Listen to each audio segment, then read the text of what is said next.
ఆలోచించాల్సిన అవసరం ఉంది. ఎందుకు బీజేపీ నాయకులు నిన్న రాత్రి కిషన్ రెడ్డి గారు కానీ ఈరోజు పొద్దున బండి సంజయ్ గారు కానీ ఆ విధంగా స్పందించాల్సిన అవసరం ఎందుకు వస్తుందని. రాష్ట్రంలో ఇప్పుడు ముఖ్యంగా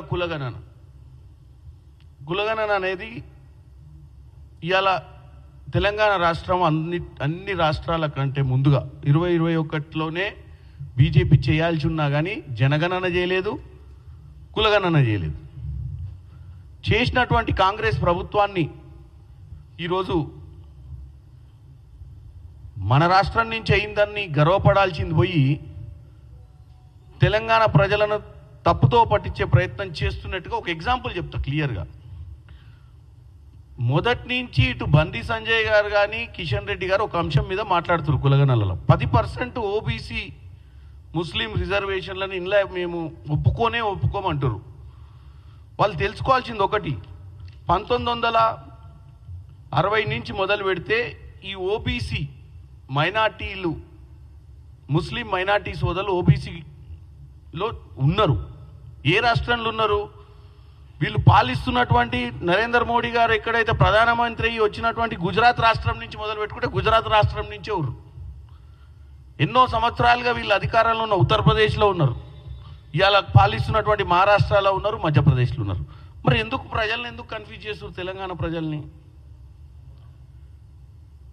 మీరు ముస్లిం సోదరులను టార్గెట్ చేస్తే మీరు ఎక్కడో కొన్ని నోట్లు పోలరైజ్ చేసుకోవాలన్న ఆలోచనతోటి మీరు మొత్తమే హిస్టరీని రీరైట్ చేయడంలో మీరు నెంబర్ 1. అంటే ఇప్పుడు ఇది హిస్టరీ కూడా కాదు, ఇది ప్రజెంట్. సింపుల్. ఓబీసీ ముస్లిమ్స్ అనేది ప్రతి రాష్ట్రంలో ఉన్నారు. ఇది ఎప్పటి నుంచో నడుస్తుంది. దీంట్లోనే మన కులగణన చేసినప్పుడు మనం క్లారిటీ తోటి 56% ఓబీసీలు ఉన్నట్టు మనం ఈరోజు లెక్క తేల్చి చెప్పినాం.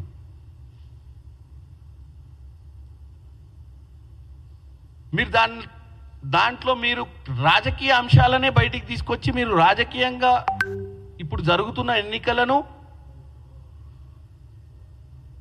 పోలరైజేషన్ చేయాలి, కొన్ని కులాల మధ్యన చిచ్చు పెట్టాలన్న ఉద్దేశంతో మాట్లాడుతున్నట్టే ఉంది, కానీ మీరు వాస్తవాలు చెప్పాలన్న ఉద్దేశంలో లేరు. ఇక పోతే నిన్న కిషన్ రెడ్డి గారు అమెరికాలో ఉన్నటువంటి ఈ ఫోన్ ట్యాపింగ్ వ్యవహారంలో ఉన్నటువంటి వారిని ఇండియాకు తీసుకురావాలంటే మరి ఎవరు తీసుకొస్తారు? ఇండియాకు తీసుకురావాలంటే సెంట్రల్ గవర్నమెంట్ చర్చలు చేస్తుందా? ఎక్స్టర్నల్ అఫేర్స్ రాష్ట్రానికి ఒక ఎక్స్టర్నల్ అఫేర్స్ మంత్రి ఉంటాడా? మనకు చెప్పాలి తెలంగాణ ప్రజలకు. మీరు అమెరికాలో బీజేపీ ఉండాల్సిన పని ఉండదు. భారతదేశంలో బీజేపీ అధికారంలో ఉందనేది వాళ్ళు మర్చిపోతున్నారు. భారతదేశంలో అమెరికాలో ఉన్నప్పుడు కేంద్రము అమెరికాలో నరేంద్ర మోడీ గారే పోయారు కదా, రేవంత్ రెడ్డి గారు పోలేదు కదా భారతదేశం గురించి మాట్లాడడానికి. ఏమన్నా భారతదేశంలో ఉన్న సమస్యల గురించి పక్క దేశంలో ఉన్నటువంటి నరేంద్ర మోడీ గారితో మాట్లాడాలంటే ఎవరు పోతారు? ఈడ ఉన్నటువంటి సెంట్రల్ గవర్నమెంట్ బాధ్యత అది. ఎక్స్టర్నల్ అఫైర్స్ శాఖ అనేది కూడా సెంట్రల్ గవర్నమెంట్లోనే ఉంటుంది. ఈరోజు ఫోన్ ట్యాపింగ్ వ్యవహారంలో అరెస్టులు కావాలి అనుకుంటే ఇటు ప్రభాకర్ రావు గారు కానీ శ్రవణ్ రావు గారిని తీసుకురావాలంటే మరి మనము తెలంగాణ నుంచి ఉన్న 2 మంత్రుల మీద కూడా బాధ్యత ఉంది కదా. ఇక్కడ అంత పెద్ద మాకు చెప్పండి సిబిఐ, కానీ మళ్ళీ బండి సంజయ్ గారు మీదికి వెళ్ళి అంటాడు. అంటే సిబిఐ ఇవన్నీ ఏందో తెలుసు కదా మీకు. ఒకప్పుడు సిబిఐ ఈడీ అనేది అయితే అసలు ఒకప్పుడు మనకు తెలియదు. ఎన్ఫోర్స్మెంట్ డైరెక్టరేట్ అనేది 10 సంవత్సరాల క్రితం భారతదేశ ప్రజలకు ఎన్ఫోర్స్మెంట్ డైరెక్టరేట్ ఉంటుందని తెలియదు. ఎన్ఫోర్స్మెంట్ డైరెక్టరేట్ ఏం చేస్తుందో కూడా తెలియదు. కానీ ఈ మధ్యకాలంలో ముఖ్యంగా మనం ప్రతి కేసులో అయిన పదాలు సిబిఐ, ఈడీ, ఇన్కమ్ ట్యాక్స్. వీళ్ళు కార్యకర్తల మాదిరిగానే ఉన్నారు బీజేపీకి. అంటే వీళ్ళు ఎప్పుడు అవసరం ఉంటే అప్పుడు వస్తారు. ఇప్పుడు వీళ్ళు ఏం అడుగుతుర్రు? సిబిఐకి అని మా సత్తా చూపిస్తాం, మీరు సిబిఐకి ఇస్తలేరు, ఈ కేసులు మా చేతిలో పెట్టురు, మేము ఏం చేస్తారు? మా అంటే సంకల ఫైలు పట్టుకొని ఢిల్లీ పోతారు, ఇక్కడ ఏం పంచాయతీ చేయకుండా. దానికి ఉదాహరణే చెప్తా. ఈ రేస్ మొన్న జరిగినటువంటి స్కామ్లో మరి అదే వాళ్ళకే ఈడీకే ఇచ్చారు కదా. ఈడీ ఇప్పటిదాకా ఎందుకు యాక్షన్ తీసుకోవట్లేదు బండి సంజయ్ గారు? మీరు హోంశాఖలనే ఎవరు కదా ఎంఓఎస్గా. ఇదే రాష్ట్రంలో ఈ రేస్లో జరిగిన అవకతవకలు క్లియర్ కట్ పిక్చర్ ఉంది. మున్సిపల్ ఫండ్స్ని దుర్వినియోగం చేసిర్రు అనేది క్లియర్ కట్ పిక్చర్. ఇక దాంట్లో మీరు ఎంక్వైరీ కూడా చేయాల్సిన అవసరం లేదు. క్లియర్గా మేము మా సెక్రటేరియట్లో మీరు పోతే క్లియర్గా ప్రూఫ్స్ ఉన్నాయి. క్యాబినెట్ పెట్టకుండా, క్యాబినెట్ ఆమోదం లేకుండానే డబ్బులు ప్రజల సొమ్మును డైరెక్ట్ తీసుకుపోయి వాళ్ళ అవసరాల కోసము, వాళ్ళ మిత్రుల్ని కాపాడుకోనిక కోసము ఆ రోజున్న మున్సిపల్ శాఖ మంత్రి గారు దుర్వినియోగం చేసినట్టు ఉంది. మరి ఇప్పుడు మీరు ఈడీ వాళ్ళు వచ్చిరు కదా ఈ రేస్లో, మరి ఇమ్మటే అరెస్ట్ చేయొచ్చు కదా, మీ బాధ్యతనే కదా. అది చేయలేదు. ఈ గొర్రెల స్కామ్ ఉంది, ఆ గొర్రెల స్కామ్లో కూడా మీ చేతుల్లోనే ఉండే కదా, ఈడీ చేతిలో. స్కామ్ మొత్తం క్లియర్ కట్ అందరికీ తెలుసు. మరి దాని మీద కూడా పురోగతి లేదు. ఇప్పుడు కొత్తగా మీరు ఫోన్ ట్యాపింగ్ కేసు కూడా మాకు ఇస్తే, ఫోన్ ట్యాపింగ్ కేసు ఎవరు మొదలు పెట్టిరు, ఎవరు స్టార్ట్ చేసిరు? ఫోన్ ట్యాపింగ్ కేసు రాష్ట్ర ప్రభుత్వం టేకప్ చేసింది. రాష్ట్ర ప్రభుత్వం టేకప్ చేసి 2-3 అధికారులు 10 నెలలు జైల్లో పెట్టింది. మిగతా వాళ్ళు పారిపోయారు. మాకు చిత్తశుద్ధి ఉంది కాబట్టి జైలు పెడితే జైల్లో బెయిల్ తెచ్చుకురు వాళ్ళు. 10 months తర్వాత బెయిల్ వచ్చింది వాళ్ళకు. హరీష్ రావు గారు ముందే బెయిల్ అప్లై చేసుకొని తెచ్చుకుండు. అంటే మా దగ్గర చిత్తశుద్ధి ఉంది ఎంక్వైరీలు చేయడంలో.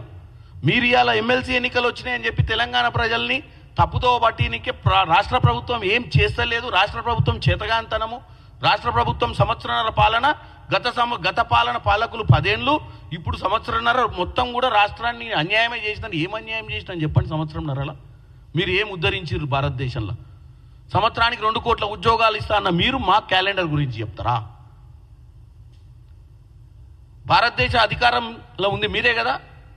తెలంగాణ వాళ్ళకి సెంట్రల్ గవర్నమెంట్ పుణ్యాన ఎన్ని ఉద్యోగాలు వచ్చినాయి 10 సంవత్సరాలలో? అంటే 20 కోట్ల ఉద్యోగాలు మీరు ఇచ్చుంటే 2 కోట్లు సంవత్సరానికి ఇస్తే, మరి 20 కోట్ల ఉద్యోగాలలో మన దగ్గర ఎన్నో కోట్లు రావాలి ఉద్యోగాలు?